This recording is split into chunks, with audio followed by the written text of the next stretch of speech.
itikafi ose si më thonë vetmimi është i preferueshëm sepse ne kemi nevojë kanjëherë me u vetmu edhe me reflektu me veten tonë. Mos harroj të ceki për shembull edhe në rande terapeutike që gjatë leximeve kam has edhe pse në rajonet tona ajo nuk ka ardhur akoma, mirë po kam has se po ekzistoj në botë një lloj terapie që quhet monk terapi,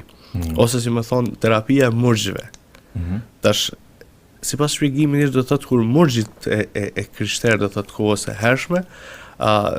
duke u marrë do thotë me popullatën ose me hallet dhe me dertet e njerëzve dikur, thotë e kanë nisit nevojshëm të shkputen prej atij vendi, dalin të shkojnë diku në shkretir ose në një mal dhe të qëndrojnë për disa ditë. Do thotë derisa të dliren ose të pastrohen për gjitha atyre do thotë çështje aspekteve psikoemocionale, do thotë ngarkesave psikoemocionale që ata ndoshta i kanë akumulu. Kështu që edhe autorë tjerë për shembull, edhe filozofë edhe psikologë si për shembull si Jungu, i cili e përmend për shembull vetmimin si pjesë të rëndësishme, do thotë ai i cili thotë arrin ëmbëlsinë e vetmimit, thotë ka më qenë shumë e vështirë thotë me dash më rikthy pastaj pratë në kontakte me njerëzit.